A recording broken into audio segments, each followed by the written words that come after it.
All right, so here are outsourcing tips that you can use to create your own $10,000 per month affiliate marketing business. My name is Dan Brock, the Deadbeat Super Affiliate, and if you're trying to create a passive income online business from the comfort of your living room sofa, this is the channel for you. So make sure you hit that subscribe button and then tick that bell icon so that you're notified of any videos that I release when I release them.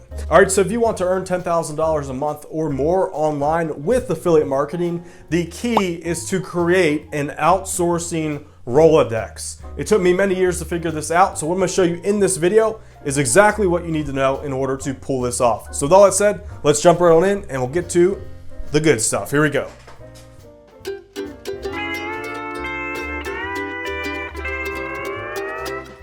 All right, Deadbeat, so I should probably be charging $1,000 or more for this information, but I want to grow my Deadbeat Super Affiliate YouTube channel, so I'm going to give away the good stuff here today. All right, so the key to properly implementing outsourcing into your affiliate marketing business, your software production company, your video production company, whatever it is, you need to master the idea of creating an outsourcer's Rolodex.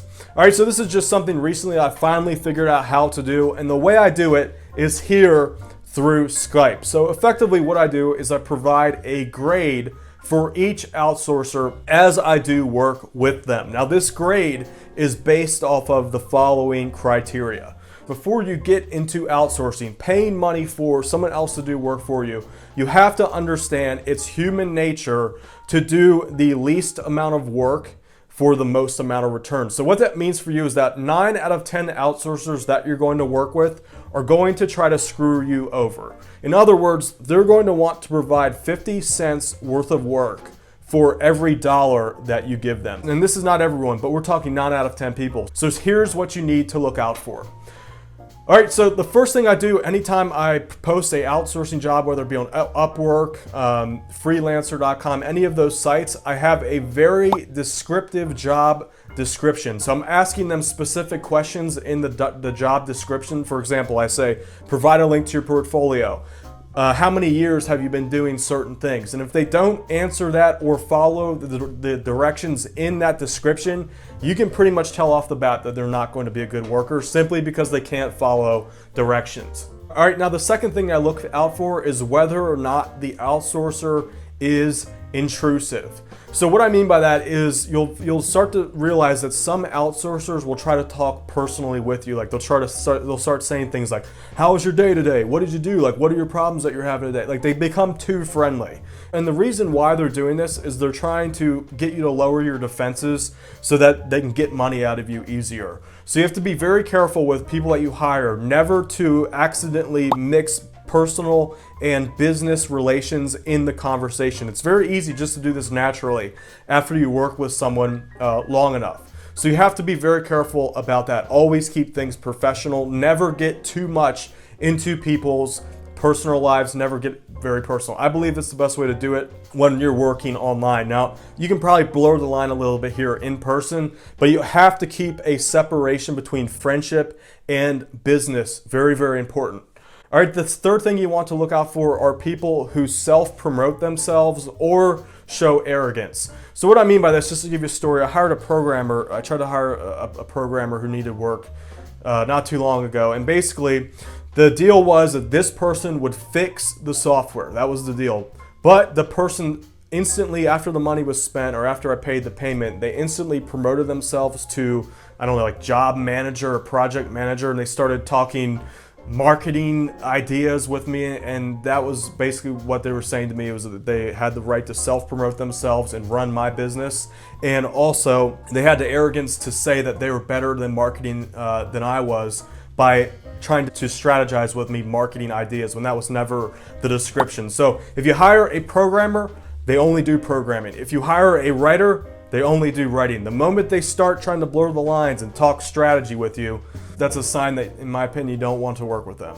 Fifth thing, this is one of the biggest deal breakers, is people that are flaky, unreliable, or excuse givers. So I give people one mess up. They get one mess up. Anything after that, if they start giving excuses about why they weren't able to do anything, instantly, that's pretty much cut from the team forever. tip number 6, this is tip number 5 here. All right, tip number 5 is whenever an outsourcer just randomly messages you out of the blue and they say, hey, I need money, do you have any work for me? That's never really worked out. Reason why is because I know they're operating from a position of scarcity, or they're really in a desperate situation, and because of that, you're always going to get mediocre or subpar work. It never works out. All right, the next tip is that, and I just remember another one I was talking about this. When you're interviewing an outsourcer on voice or whatever, and in your mind, you're like, wow, this is finally the person that I've been looking for. Red flags should go up in your head. The reason why is because they're telling you exactly what you want to hear. So be very careful when you start thinking like, oh, here's finally the person I've been looking for. They seem to understand what I want. They're professional, blah, blah, blah. Usually it's because they're putting on a fake image, and you have to be very careful. So if that thought ever pops in your mind, instantly when meeting anyone in life, red flags should go up.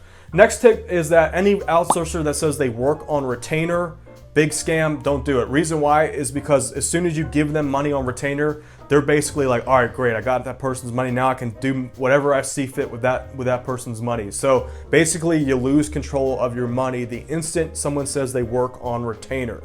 Fudge that retainer.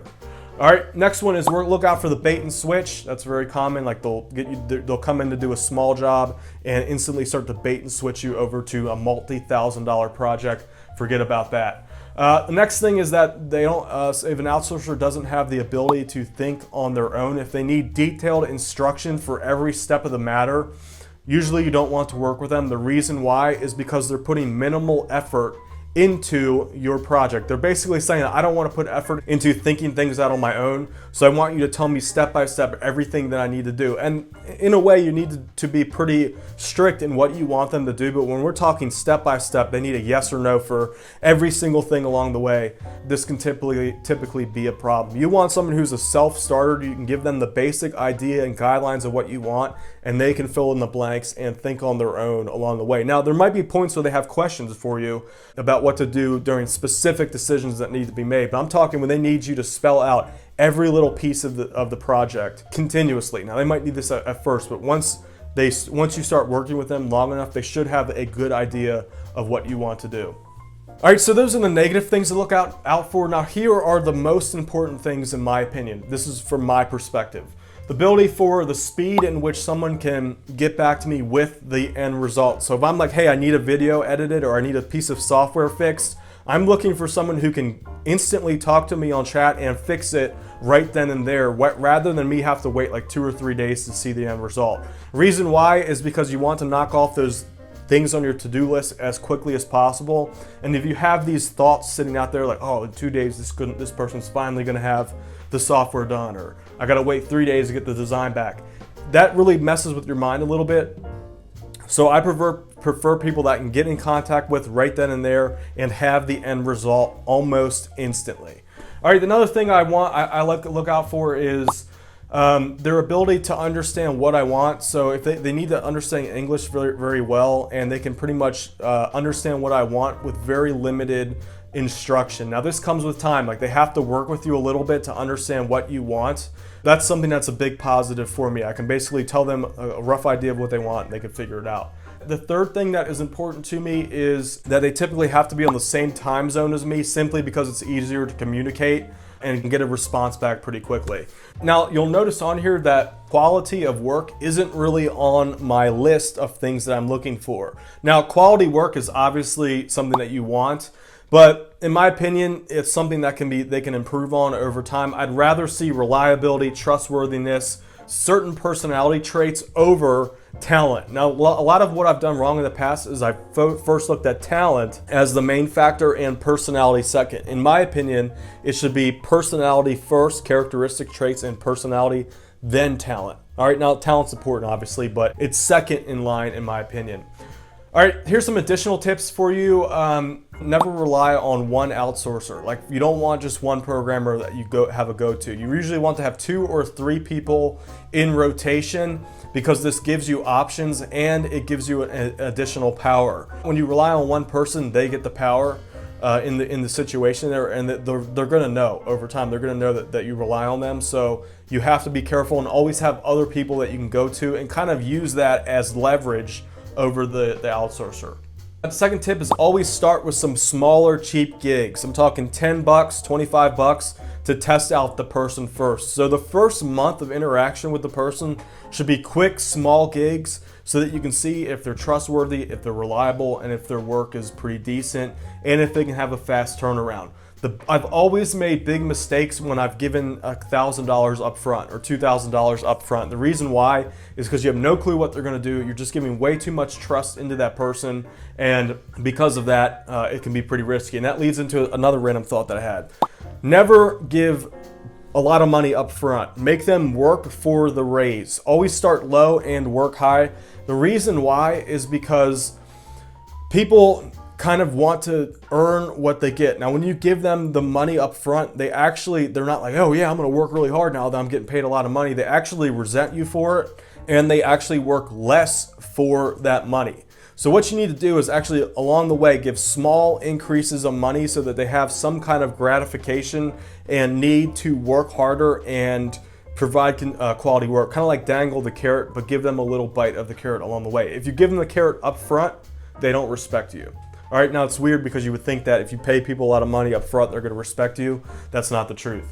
Additional tip is never jump in, never give anyone full access to your systems, to your mailing list. I know that sounds pretty obvious, but some mistakes I've made in the past. In my hosting company one year, I hired a tech dude, and he actually went in and ganked my customer list and started promoting his own little hosting service to my existing customer list. So don't ever do that. All right, the last tip that I have for you is that whenever I hire someone, before I do, I quickly talk to them on Skype. Now, the reason I'm talking voice chat here, the reason why I do voice chat is because you can tell subconsciously through the tone of voice that person is using their mental state. I know this kind of sounds crazy, but you kind of have this subconscious ability to pick up where someone is as far as like, are they a negative person? Are they a positive person? It's something to do with the voice tone, and this is only something you learn with experience, but you have to learn to kind of not listen to the words they're saying, but the tone of voice that they use. Now, again, this only comes with experience, so I can't give you any kind of hard things to go by as far as this is concerned.